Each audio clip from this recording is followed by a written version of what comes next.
After conducting interviews with co-workers of Nolan, information was obtained that he recently started trying to convert some of his co-workers to the Muslim religion. I'm amazed, actually, because I assumed he was a Lutheran. I'm not sure if it was Missouri Synod or Evangelical Lutheran, or maybe even Seventh-day Adventist, but no, I was wrong. Welcome back to The Arena. I'm Michael Corran, an American convert to Islam, the religion of peace, don't you know? Beheaded an innocent co-worker, would have continued his religion-inspired decapitation fetish if he hadn't been stopped.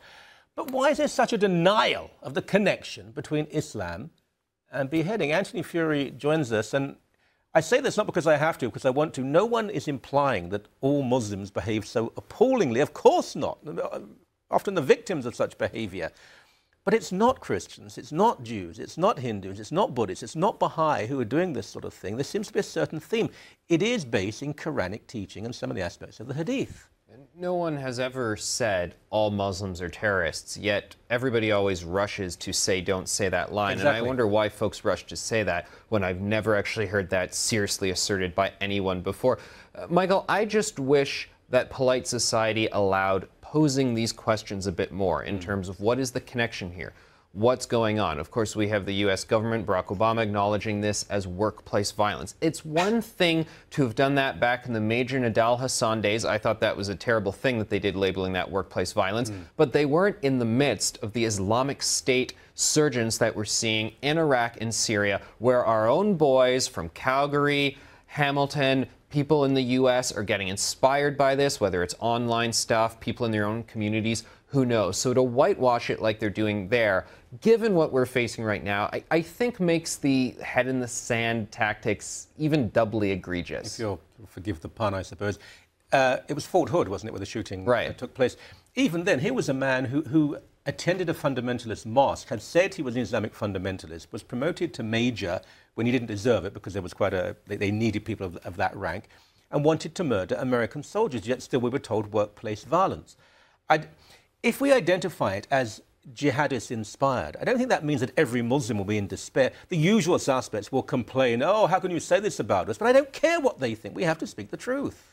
Sure, there's certainly some sort of isolated variable there in terms of this particular religion that's making this connection. And I think one thing that's unfortunate is by not allowing there to be different gradients of why people use this religion to do extreme things, you are in some sense painting everyone by the same brush. There are people in Canada who are pro-Sharia law who would never do any terror attack. So you have to acknowledge those different gradients there. Now, when I think you find someone going to a mosque and they've become radicalized, I highly doubt the mosque was this pro-gay rights, women and men in the same environment mosque. There's none of that whatsoever. Clearly, maybe the mosque didn't radicalize them, but it was an environment in which these radicals at least felt comfortable sitting in the back. They didn't feel like it was, like I said, a gay pride parade which they would never be caught in.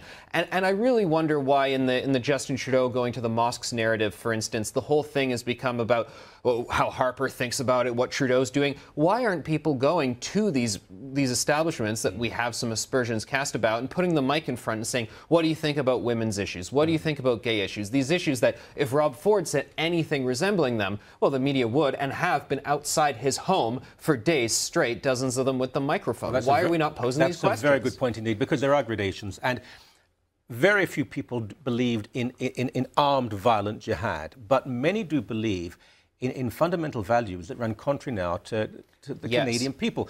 When it comes to gender equality, look, if a mosque separates men from women, that's entirely up to them. There's no female ordination in the Catholic Church. Orthodox Jews would separate the genders in a synagogue. That is up to them.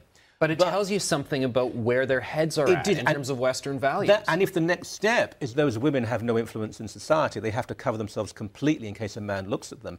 If they believe, not that marriage is between a man and a woman, but that gay people shouldn't be allowed to live, if you scratch the surface and they actually say this, if they believe that to leave the faith merits the death penalty, these questions have to be asked. I want to show a clip now of, we're not absolutely certain, but the woman who claims to be the mother of this man, because what she says indicates that something changed radically at a certain point. Let's see that clip now, please. I know what they're saying that he done, but I'm going to tell you this. That's not my son. Well, it may well be your son, and something happened. If he had, could it have been he was mentally unstable? Well, that's possible, but we can't say that every person who, in the name of Islam, cuts an innocent person's head off is mentally unstable. It's like saying the entire Nazi movement was mentally unstable. No, that lets them off. Well, it's like the not criminally responsible designation. This day and age, we have to acknowledge anybody who does a really heinous crime. Sure, they got to be a bit off their rocker to do that. That doesn't mean they're not criminally responsible. Sure, everyone who does a rape or a murder is nuts.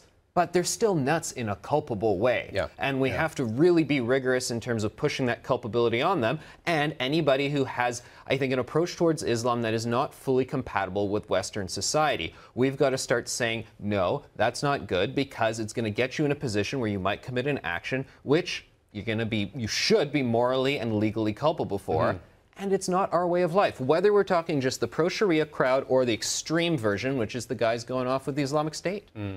Not sure if you've seen Bill Maher lately, but I've been quite impressed because whilst I'm sure he would hate much of what I say, he's being honest about this. He's actually taking liberals to task and saying, you keep bashing Christians, and maybe I'll do it too, he says, but you will not admit the real problem here now is Islamic fundamentalism. Christians will write an angry letter about me. These guys will try and kill me. Yeah, you know, I have the same religious convictions as Bill Maher. Yeah. And when you look at the three main religions in the world, which is the one that is a danger to us? Now, sure, I know the history of Christianity. I'm left-handed. You know I would have been burned at the stake by some folks back in the day. I'm left-handed too. Well, then you would have too. That's back in the day. We really don't have to worry about these things now. We have to worry about Islam right now, radical Islam, whatever you want to call it, whoever's doing it, but it's being done in the name of this religion. Exactly. Mind you, getting rid of the left-handed, there is something to that. Thank you very much indeed.